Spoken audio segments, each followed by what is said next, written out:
guys, welcome to Bobcat Sports Talk. I'm Jessica Carter here with sophomore Jay Riley and sophomore Trey Howard.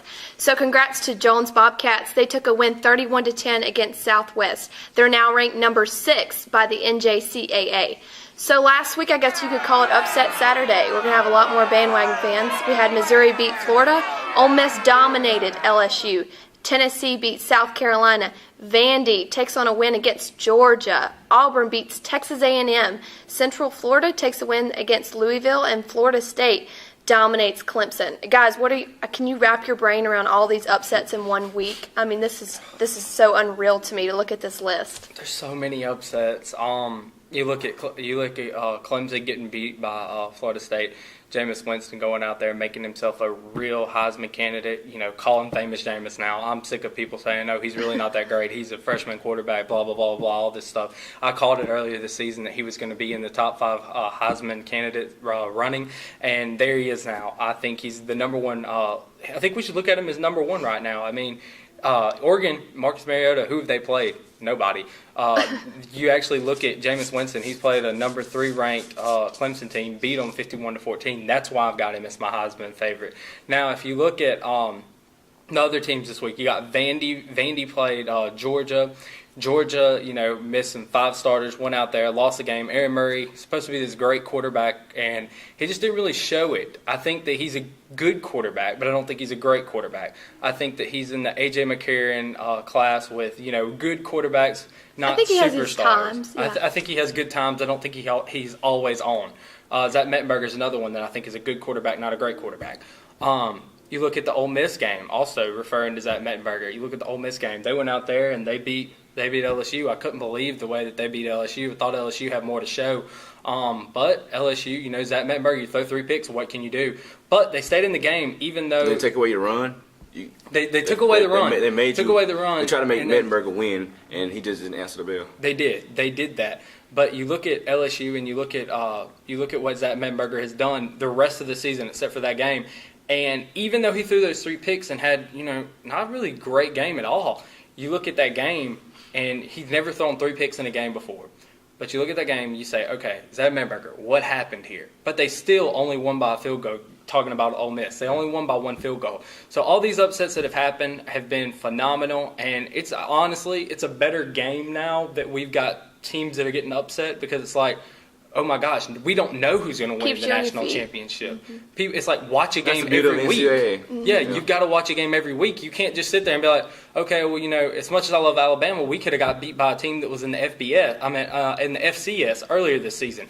It's like, okay, what do I do now? Like, you could look at that and you could say, I got to watch this game every week to make sure, to stay on my feet. I think it's a great thing for the NCAA, and I hope it stays that way.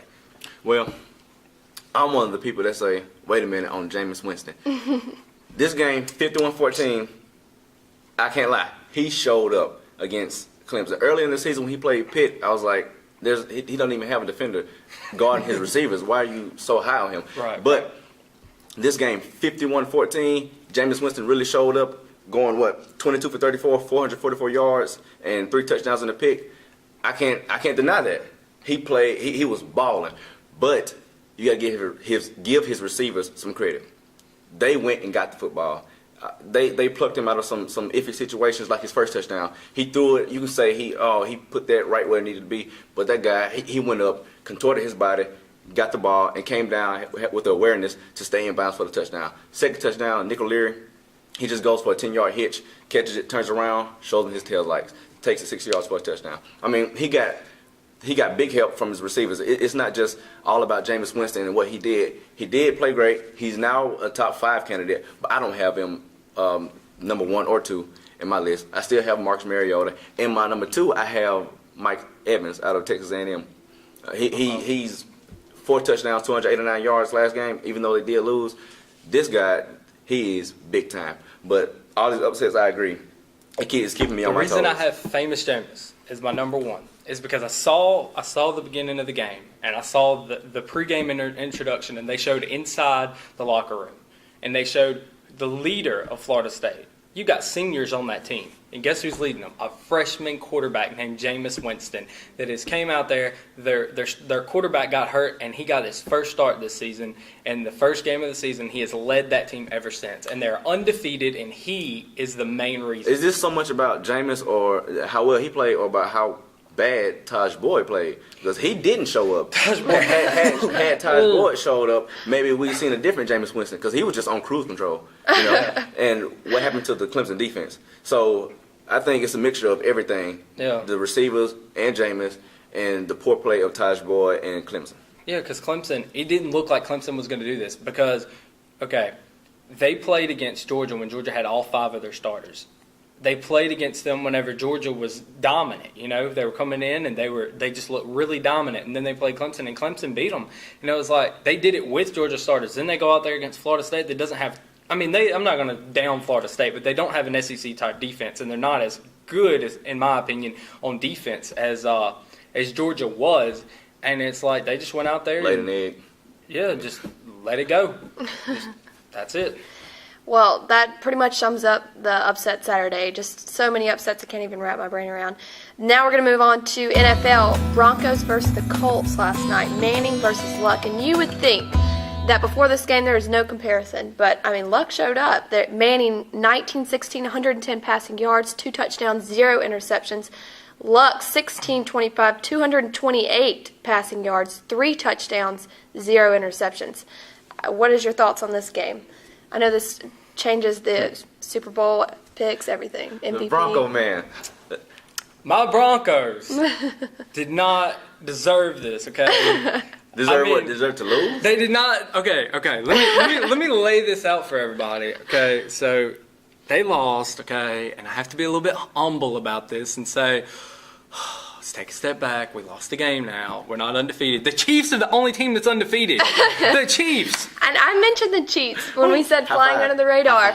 I get one for that. The Chiefs. What is point for Jessica? What's going on? Me what's 1, happened, you 0. What has happened to America? Because you look at Peyton Manning and you say he went back home to Indianapolis. It's been it's been 2 years I think 2 years since he's been back. And it was his first time to play against the Colts, and he was in his dome. He created that city. I don't care what anybody says. Reception for him. They did. It was a thing to watch. But the comments that Jim Irsay said, and I'll say this because I love Peyton, and I thought Peyton was going to go out there and fight against that adversary. Just be like, okay, I'm gonna prove them wrong. But something about Peyton, and I hate to admit it, as much as I love the Broncos and I love Peyton Manning, he is not good whenever people talk about him. When people talk bad about Peyton, he always goes out and he tries. I think he overthinks it. Like he was looking at, if you notice what he played last night, he threw touchdowns, but whenever he was the second quarter, third quarter, it was like he didn't know. He was on autopilot. He didn't know what to do. It was like he wanted to throw touchdowns, but he didn't know how to do it because he overthought the entire process. I think the comments that Jim Irsay made really set Peyton off, and they may have set him off in the wrong way because he tried winning that game, but there were opportunities that he just didn't have. And, you look at 4 turnovers in the game. You're not going to win a game if you're turning the ball over that much in the NFL against a team like the Colts that never turn the ball over. So, way to go, Colts. It's great for you. I'm happy Andrew Luck is a good quarterback. Next 5 years, he's only going to get better. But I'm going to guarantee this, and I'm going to guarantee it right now. If the Colts and the Broncos meet up again, anytime the rest of the season in the playoffs, which is going to have to be in the playoffs because we don't have them on the rest of our schedule, if they meet up again, I guarantee the Broncos win. The game was far too close last night. You're booking it right now. I'm booking it, and I will eat my words if they lose. I will let you know if they lose. I promise you, I guarantee it that the Broncos will win. It may be by a field goal, it may be by 1 point, 2 points. I give it to you. It could be 7 points. It could even be a 14-point spread. I don't know what it's going to be, but I know that the Broncos will not lose again because chances are it's going to be It's going to be at the Broncos. It's going to be in their stadium. It's going to be a Mile High. Well. And coming into this game, you had so many things swirling around. You had Peyton Manning's return to Indianapolis. Yep. You had Jim Irsay's comments, as you said. And you had Andrew Luck's Sunday night debut. I'm sorry. But anyway, all these things swirling around. Like, how would this game end? Just like it did. Like I expected it to win. I get one. I said the Broncos will. You did. Lose I to was the just going to say that. One for me. 1-1-0. But anyway, It's okay. My team's He's gonna win beat the us Super in Bowl. college football, though, so we got Anyway. from there. the Broncos coming into this game. If I'm a Broncos fan after watching this, I'm in panic mode now because the Broncos had so many opportunities to run away with this game. But when you go punt, touchdown, punt, touchdown, punt, punt, punt, punt through the first half, and then you come out with a safety. Is it Peyton Manning gets a safety? When does that happen? So I don't think Jim Irsay's comments played into his. I think into Robert him. Mathis had a heyday, getting to sack Peyton after 14 years. He never got to sack him whenever he was in Indianapolis. They, if you listen to the commentary last night, they said that Peyton Manning wore a red shirt, during practice. He was not allowed to be within. You could not get within 2 yards of Peyton, or they'd start screaming at you during practice. Right. He had a good day. Let's look at Peyton Manning's stats. 29 for 49, 389, 3 touchdowns and a pick. That's good stats, right?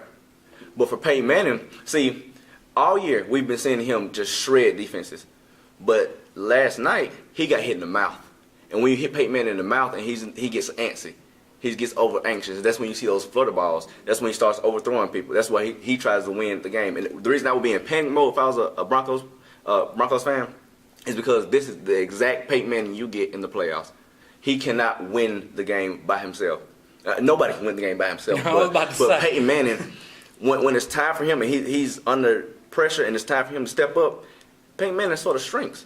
And that's why he's 9-11 in the playoffs. So that's why I would be wary of seeing the Colts or anybody like the Colts in the playoffs. I hate saying that as a fan and wanting us to be undefeated, especially not allowing the Chiefs to be the only undefeated, and they're in our division. I liked seeing the loss. You want to know why? I think it'll motivate the Broncos. I think it was a playoff type atmosphere. It better do something to them. I think that it was a playoff type atmosphere, and I think that it will help motivate them in the future. But 4 turnovers, how do you expect to come back from that? You had Ronnie Hillman fumble the ball. You had Trenton Holiday fumble the ball on the 10-yard line. On Broncos' 10-yard line, all the Colts had to do was scoop it up, take it in for a score. I think that the turnovers is what cost them the game. Peyton Manning's pick. You don't think it was Andrew Luck? They cost him the game? Because Andrew Luck showed up to play. Luck showed up to play, but how many 3-and-outs did the Colts have? Because the Broncos' defense stepped up yesterday. How many 3-and-outs did the Broncos have? The Broncos went 3-and-out 3 times in the first 6 possessions. That's not Peyton Manning. I don't think it was Peyton Manning. I think that Peyton was frustrated. Like I said, I think that Jim Irsay's comments just really stuck fire in Peyton, and I think it was the kind of fire we didn't really want to see. But like I said, book it now. But real quick, back to Luck. He was 21 for 38 with 3 passing touchdowns, 1 rushing touchdown, and the most important stat, no picks. So he played a very clean game. That's what he needed to do to take this win. And Colts, great job. Broncos. He had a gimme touchdown, though, just like you mentioned earlier about Florida State. Whenever Jameis Winston had his little gimme touchdown about 15 yards out, Andrew Luck had his whenever Trenton Holiday fumbled the ball out of bounds right before he actually fumbled the ball whenever he was on I think it was a kick return. Yeah. Punt return. Kick return, punt return, something like that. And he fumbled the ball and it went out of bounds. No, it didn't go out of bounds. Stayed inbounds. They got the ball, and that was the end of it. It was a gimme touchdown for Andrew Luck. So that touchdown, you want to talk about comparisons. I think that was a gimme touchdown. And I think that Andrew Luck, if he's as good as we keep on saying, he's the number 1 draft pick. Heck yeah, he had to make that.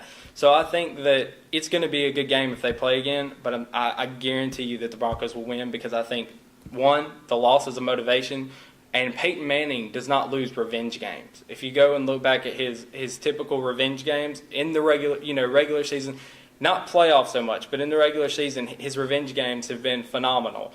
Well, I think that he's going to take one, and he's going to put it in the playoffs. I really do. I think it's going to be time for the Broncos to come back, and I don't know if the Broncos are going to win the Super Bowl this season, but they're going to at least make the AFC Championship. Well, final word. I know one's going to think I'm kind of crazy, but Tony Romo flying under the radar. I think he is. He has the most passing yards in the NFL history, through 100 career starts. I think everyone should kind of put the spotlight on him for a Tony minute. Romo's always been a good regular season quarterback. It's just the problem with the playoffs that people have with Tony Romo. Right, but I think I'm going to put him in my MVP prediction. I think Well, Manning is out. I know this lights him on fire, but I think it is. What's your final word? Well, we're going to change that topic from that because I don't think Manning's anywhere near out. I've got Ohio State. Ohio State Buckeyes. You play Iowa and you lose. I mean, you win 34-24. Who else have you played this season? Like, why are you ranked so high in the 19 BCS straight wins. rankings? I mean, 19 straight wins. Playing who?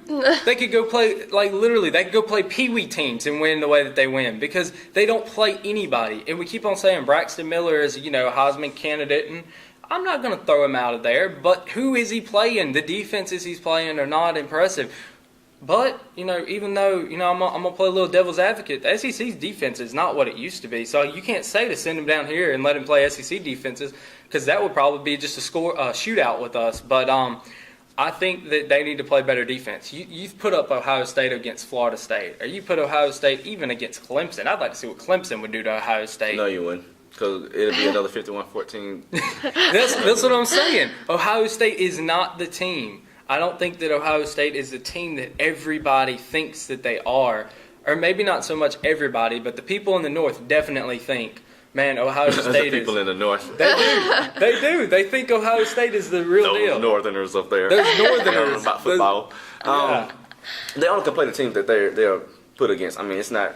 Well, put them against somebody that's actually ranked and has a good defense. Let's see what they do then.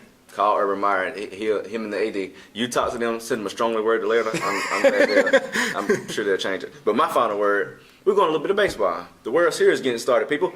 And it's the Boston Red Sox against the St. Louis Cardinals. It seems like the St. Louis Cardinals are in the World Series every year. They find a way. If you build a team from the ground up, a baseball team, it'll look like the St. Louis Cardinals. They just have a workman-like mentality, and Adam Wainwright has been on fire this postseason. I don't know if you noticed, but he has been doing his thing.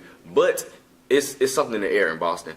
I don't know. At the beginning of the season, I don't think anybody thought they would win 80 games, let alone make the playoffs, let alone be in the World Series. So with that squad, the Boston Red Sox, I got the Red Sox winning in 6 games. See, as a Yankees fan, okay, it is terrible for me to see Boston playing St. Louis for the World Series because I've been a Yankees fan since I was a little kid, and I haven't really kept up with baseball as much as I should. But, oh my God, we're not even in the playoffs, And, Hey, I'm a Yankees fan too, And it was just to see that, okay. It happens. But it's like, how do you Injuries, choose? Who do you want to choose? Because you have to choose between your nemesis and you have to choose between your other nemesis. You don't like either one of them. The lesser of two evils. Yeah, and I had this guy that I played baseball with that we played high school baseball, and I could not stand the St. Louis Cardinals because he always was talking about how good they were. Well, you know what? They're back in the World Series. I'm sure if he ever sees this video, he's going to know my opinion. But I got Boston winning it. How many I games? really do. I'm going to say 7. 7 things going to 7. I think it's going to go to 7. I really do. We'll have to wait and see. I'm going to go with Boston, too. I actually like Boston. There's a lot of unexpected teams in the brackets this year in the Go playoffs. Yankees. So to wrap up this video, please come out and support Jones this Saturday. It's the homecoming and we're playing Northeast. Hopefully we can get our number back up in the poll again. I mean, we were number 2. Yeah. Hurts to see number 6, but maybe we can get bounce back up there. I'll actually be sideline reporting that game, and it starts at 2 o'clock is when kickoff is. I think it's going to be a pretty good matchup. I'm excited to see the outcome. But that wraps up all our topics. There's a lot going on this week, so let's see about next week. Thank you for joining us, though, on Bobcat Sports Talk. I'm Jessica Carter here with Jay Riley and Trey Howard.